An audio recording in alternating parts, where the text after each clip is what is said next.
Levantou o Primeiro-Ministro, levantou a nome Congresso de Desamita, tsika rehetra membro anivon'ny institution fanjakana, mpanao gazety ary namana rehetra mpandrarana.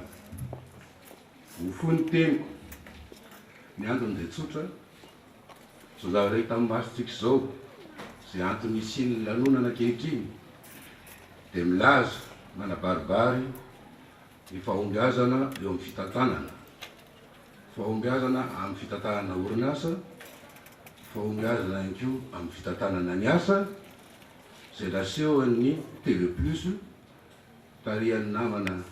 izay lehibeny miaraka amin'ireo mpiara-miasa rehetra aminy, ka tsy lana resaka maro intsony ny fahitana an'izao fakasitrahana izao fahombiazana izao. Faharoa manaraka an'izay,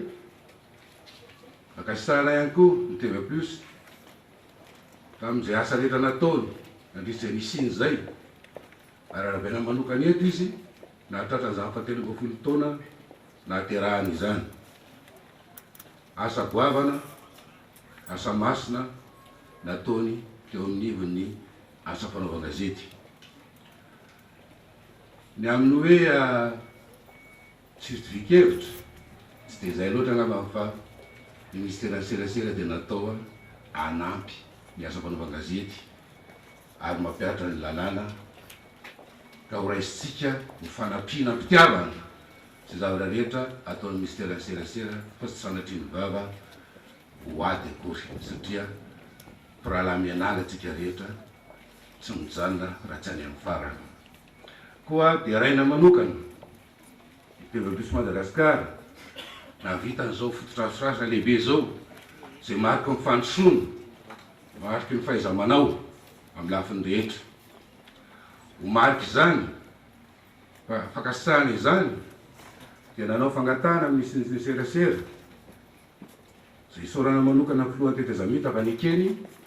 nanao fangatahana amin'ny mari-pakasitrahana ny TV Plus Madagasikara avy amin'ny alalan'ny filohan-tare generaliny, koa dia nomen'ny filohan'ny tetezamita ny mari-pakasitrahana chevalier de l'ordre national ianao Andriamatoa Nicolas Rabemananjara, ka rehefa vita ny lahateny ny mpanimbasan'ny etoana dia ataontsika ny lanonana tsotsotra fanaovana an'izay. Amaranako ny teniko isaorana be dia be TV Plus Madagasikara sy ny ekipany, isaorana be dia be ihany koa ny mpanao gazety rehetra, isaorana be dia be ireo mpandraraha ny safidy hiditra eo amin'ny asan'ny fanaovana gazety fa enikajy enim-boninahitra ty asa ty na inona zavatra aseho na inona ny zavatra aseho, satria na nivelany fotsiny ary Reporters sans frontières dia nanasokajy atsika tamin'ny taona 2024 eny eo amin'ny laharany 520 eran-tany. Raha ohatra ka tany amin'ny 900 laharana tantsika tamin'ny taona 2024. Zany dia midika mazava fa nandray anjara ny tsirairay tsy hakanavaka tamin'izany fanasavana ny asa fanaovana gazety izany. Ny rarina dia nitohizan'ny TV Plus Madagasikara sy ny mpanao gazety rehetra andala-trano ny mamatianina hijery